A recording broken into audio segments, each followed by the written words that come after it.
Hey guys! What's up? Alpha Lion Simba here, and welcome to another episode of Awesome Arctic Animals. Well, it's time to cover yet another bird, and this time we're covering the Atlantic puffin. All right, puff out your chest, and let's begin. A fully grown Atlantic puffin weighs 400 grams or 14 ounces, is 28 to 34 centimeters or 11 to 13.4 inches long, and has a wingspan of 55 centimeters or 21.6 inches. The puffin's bill is larger and brighter during the breeding season, while in the winter it is smaller and yellowish. Puffins use their strong, clawed feet to dig themselves a burrow in which to nest and lay their eggs. As is the case with most seabirds, the puffin's wings are small and broad-tipped, which makes them both strong flyers and skilled swimmers. Atlantic puffins spend most of the year far from land in the open ocean and only visit coastal areas to breed. They are very sociable birds, and they usually breed in large colonies. However, when out at sea, they prefer to stay solitary and bob about like a cork, propelling themselves through the water with powerful thrusts of their feet.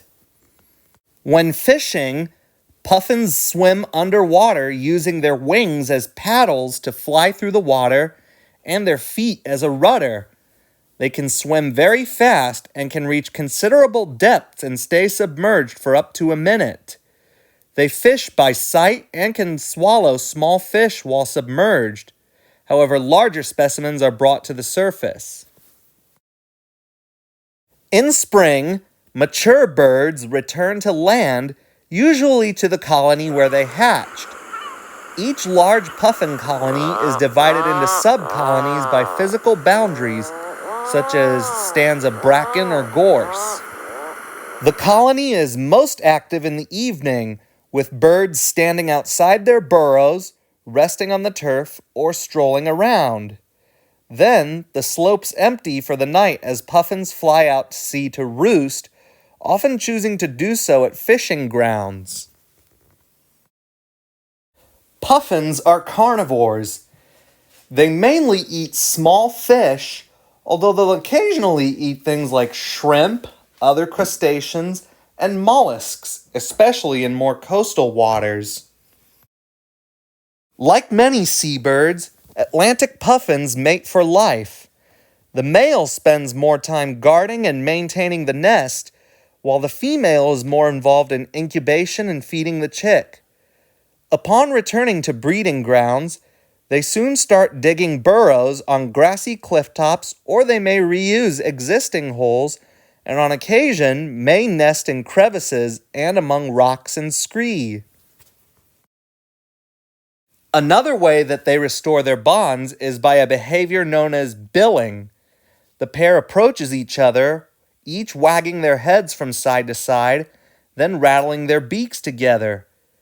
Egg-laying starts in April in more southerly colonies, but seldom occurs before June in Greenland.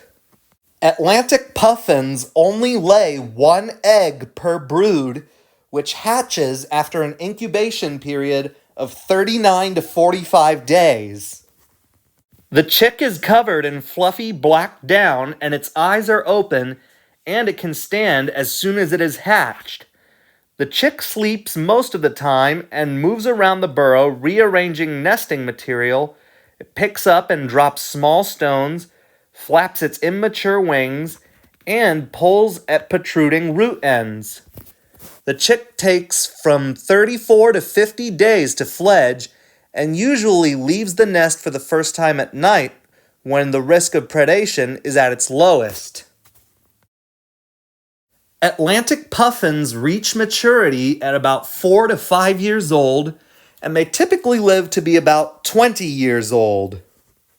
Atlantic puffins are listed as vulnerable on the IUCN Red List, mainly due to oil pollution, climate change, and introduced species such as feral dogs. There are currently 12 to 14 million Atlantic puffins living in the wild. Well, that was it. My awesome Arctic animals episode on the Atlantic puffin. Thanks for watching. Hope you liked it. If you liked the video, give it a thumbs up. Leave requests in the comments below, and don't forget to subscribe if you haven't already. Alpha Lion Simba,